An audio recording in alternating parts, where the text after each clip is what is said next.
Rear Admiral Clifton Sprague read the message, looked out from the bridge of his flagship, and understood immediately that something had gone catastrophically wrong somewhere far above him. Because what he was looking at, through the gray, pre-dawn haze off the coast of Samar in the Philippine Sea, was the silhouette of Japanese battleships. Not destroyers, not cruisers, battleships, and they were turning toward him. Sprague commanded Taffy 3, 6 escort carriers, 3 destroyers, 4 destroyer escorts, ships that were never designed to fight anything. Escort carriers were floating supply vessels with flight decks grafted onto their hulls. They carried anti-submarine aircraft. They ferried replacement planes. They were not warships in any meaningful tactical sense. They were cardboard boxes floating in the path of the largest battleship force Japan had ever assembled. Someone had left them there. Someone had known the Japanese were coming and had gone north anyway, and the men of Taffy 3 were about to pay for that decision with their lives. The question is not whether what happened at the battle off Samar was a tragedy. It was. The question is whether it was an accident, and the answer, when you look at the record clearly, the messages, the decisions, the orders ignored and warnings dismissed, is that it was not. By October 1944, the Pacific War had already been decided in every way that mattered. Japan's carrier air power had been destroyed at the Battle of the Philippine Sea 4 months earlier. Its merchant fleet was hemorrhaging under American submarine attack. Its ability to project power across the Pacific was functionally broken. The liberation of the Philippines was not a gamble. It was a consolidation. MacArthur's forces were landing at Leyte Gulf because they had already won the conditions that made the landing survivable. But Japan still had battleships, and Japan, facing the annihilation of its empire, had decided to spend them. The Show 1 plan was the empire's final coherent naval strategy, and it was built around a single assumption: that American commanders would behave like American commanders always had, aggressively, impulsively, in pursuit of glory above operational caution. The Japanese planners were not wrong. The plan divided the Japanese fleet into 3 forces. The Southern Force, under Vice Admiral Shoji Nishimura, would drive through Surigao Strait in the south and hit the landing beaches at Leyte from below. The Center Force, the most powerful of the 3, under Vice Admiral Takeo Kurita, would transit the Sibian Sea, punch through San Bernardino Strait in the north, and descend on the landing beaches from above. Together, they would crush the American amphibious fleet between them. The Third Force, the Northern Force, under Vice Admiral Jisaburo Ozawa, carried no serious combat power. Its carriers had almost no aircraft left. Its mission was not to fight. Its mission was to be seen. Ozawa's task was to appear on the horizon, look threatening enough to pull the American covering fleet away from its position guarding San Bernardino Strait, and then run. The bait, the ghost fleet. The man the Japanese were baiting was Admiral William F. Halsey, commander of the Third Fleet. Halsey was not a subtle thinker. He was a fighter. In 1942, at the lowest point of American morale in the Pacific, his aggression had been essential. He had attacked when others hesitated. That courage had made him a hero. The Japanese understood exactly what kind of hero he was and designed their entire plan around exploiting it. Halsey commanded the only major surface force protecting the northern approaches to Leyte Gulf. The 7th Fleet, under Admiral Thomas Kincaid, commanded the southern approaches and the amphibious forces at the beaches. The arrangement required coordination. It required communication. It required each admiral to understand where the other's responsibility ended and his own began. The command structure had a seam in it, and the Japanese had found it. Guarding San Bernardino Strait was Halsey's job. Center Force entered the Sibuyan Sea on October 24th and was immediately set upon by American carrier aircraft. The attacks were sustained and damaging. The super battleship Musashi, among the largest warships ever built, displacing 72,000 tons, armored so heavily her designers believed she was unsinkable, took 19 torpedo hits and 17 bomb hits. She rolled over and sank in the afternoon, taking half her crew with her. Kurita's force reversed course and appeared to be withdrawing. Halsey's staff concluded that Center Force had been broken, that it was no longer a serious threat, that the battle in the north, where Ozawa's carriers had now been spotted, was the decisive engagement. 2 things were true that afternoon which should have complicated that conclusion. First, The aerial damage assessments were wildly inflated. American pilots flying multiple sorties through flak and smoke believed they had sunk far more ships than they had. The reports flowing back to Halsey's flagship described a crippled, shattered fleet on the edge of collapse. Center force had been hurt. It had not been destroyed. Kurita still had 4 battleships, including the Yamato, largest warship in the history of the world. He still had cruisers and destroyers. He had turned around, but he had turned around because he needed time to regroup, not because he was withdrawing from the battle. By late afternoon, he reversed course again. He was heading back toward San Bernardino Strait. Second, Halsey received a contact report from a submarine that evening. San Bernardino Strait was lit up. Navigation lights were burning. The Japanese were not hiding their approach. They were moving through the strait at speed, and they were making no attempt to conceal it. Halsey chose not to act on this.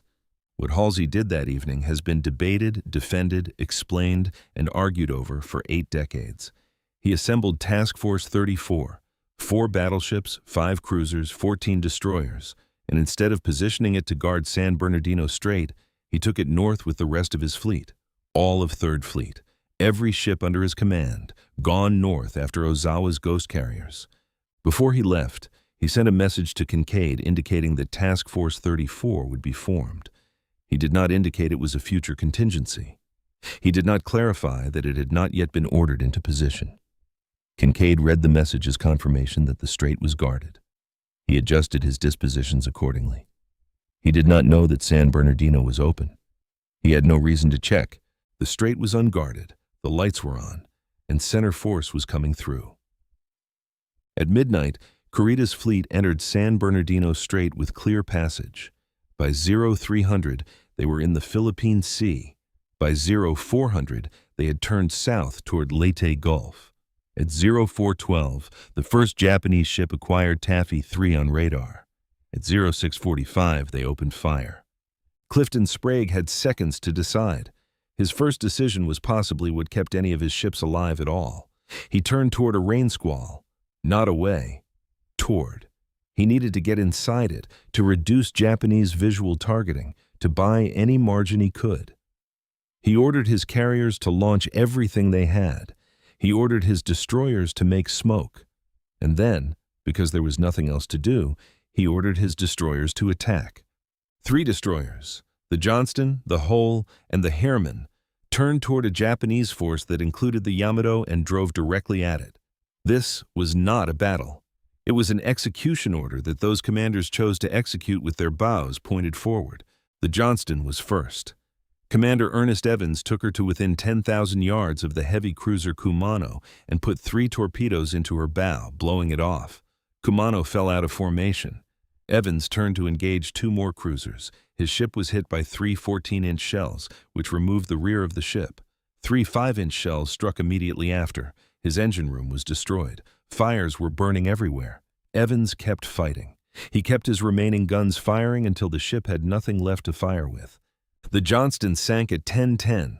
Evans was seen on the fantail, throwing life rafts to his crew before the ship went under. He was never found. He was posthumously awarded the Medal of Honor.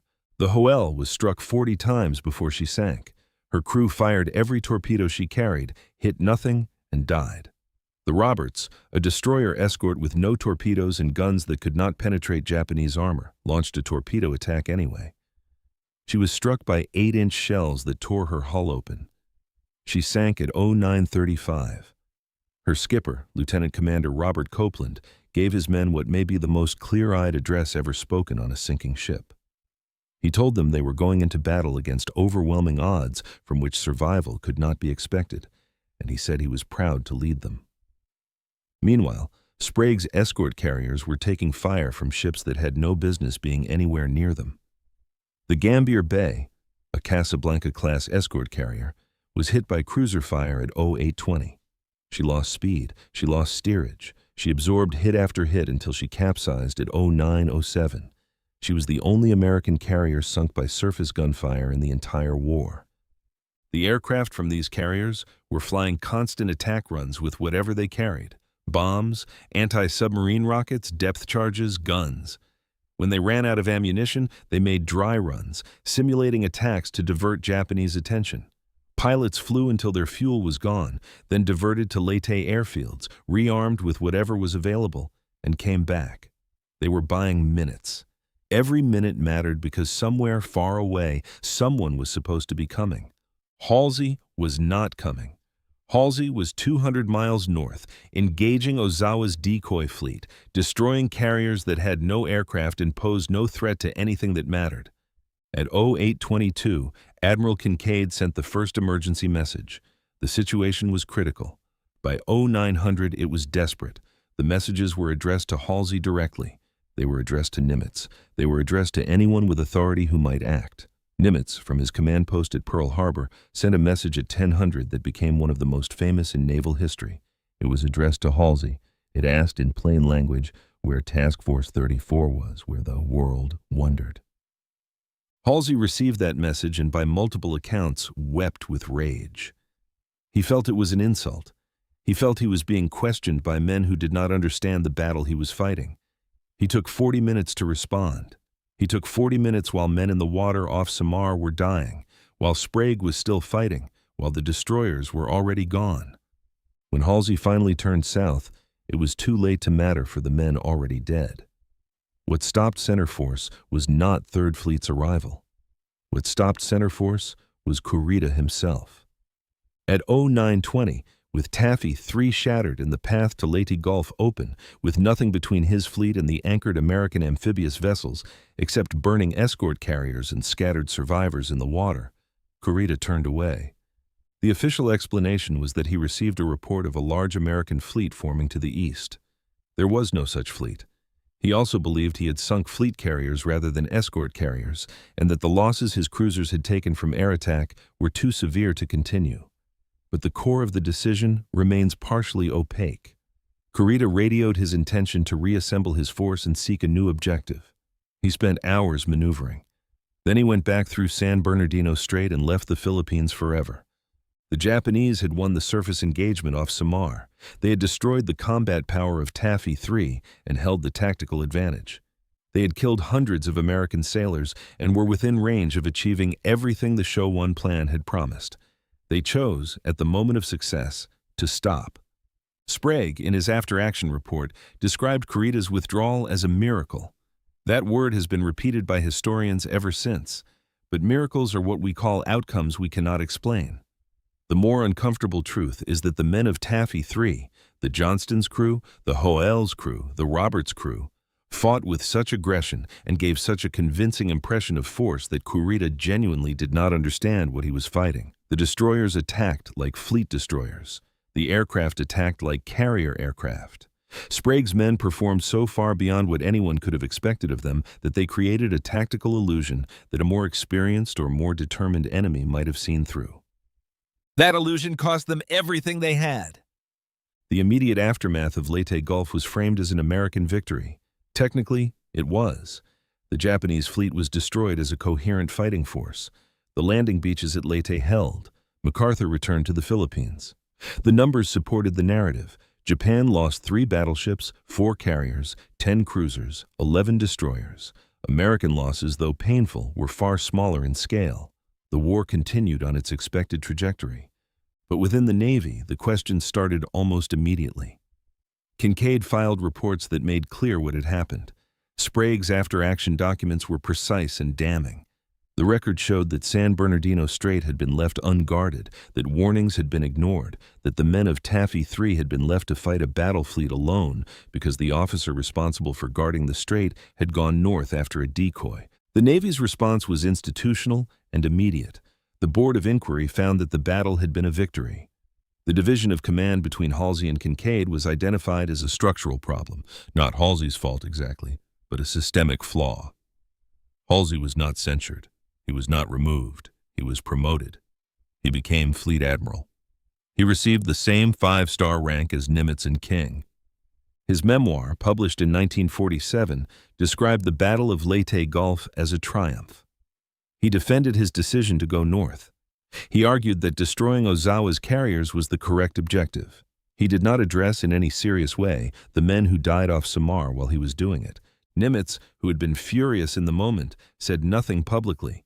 King, the chief of naval operations, believed Halsey had made a serious error, but concluded that public censure of a celebrated flag officer would damage the Navy's reputation more than the error itself. The decision was made, at the highest levels, to absorb the truth quietly and present the victory loudly. The families of the Johnston's crew did not receive an explanation. Neither did the families of the Hoels or the Roberts or the Gambier Bays. They received telegrams. They received medals, in some cases. They received the official framing. Their men had died in a great American victory, which was true, and which was also a way of not saying something else that was also true.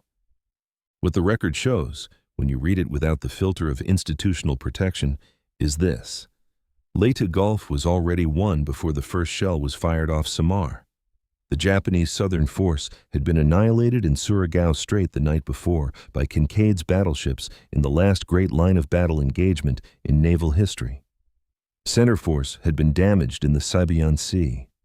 The landing beaches were secure. All that was required of Halsey was to hold his position, guard the strait, and let the operation complete itself. Instead, he chased exactly what the Japanese designed for him to chase. Ozawa's carriers had no aircraft. They posed no threat to anything. Halsey knew, or should have known, that the northern force was a weakened screen. His own intelligence indicated it. His own staff raised concerns that were not pursued. He chose the battle that offered glory, sinking carriers, over the assignment that required patience, guarding a strait through which nothing should be allowed to pass. Center force passed through it, unopposed. And the men of Taffy III, who had no part in that decision and no means to counter its consequences, were sent to stop it with destroyer escorts and depth charges and dry attack runs made by pilots who had already expended everything they carried. 6 escort carriers, 3 destroyers, 4 destroyer escorts, against the center force of the Imperial Japanese Navy. They held, not because of the plan, not because of the command structure, not because anyone came to help them in time. They held because of what individual men did in the minutes they had, in ships that were not designed for what they were asked to do, against an enemy that should have killed every one of them and would have, had it pressed its advantage. Ernest Evans was last seen helping his men survive the ship he had driven into the fire. The Gambier Bay went down in water that was already thick with Japanese shells. The Roberts crew was told they would not survive and attacked anyway. These are not embellishments. These are the reports filed by the men who were there. Halsey was never held accountable. The command structure that made his decision possible was never seriously reformed. The narrative of total victory was large enough to cover what happened in its margins. And the margins, in this case, were filled with burning ships and men in the water who were there because someone above them had left a door open. The battle off Samar is remembered now as one of the most heroic engagements in American naval history. That framing is not wrong. It is simply incomplete. Heroism is what men produce when the plan has already failed them. The heroes of Taffy III were not supposed to need to be heroes. They were supposed to be protected. They were not! And the man who left them unprotected died a fleet admiral, with 5 stars on his collar, in a country that had decided the victory was large enough to forgive everything it had cost. The strait was unguarded, the lights were on, Kurita was coming through, and Halsey was looking north.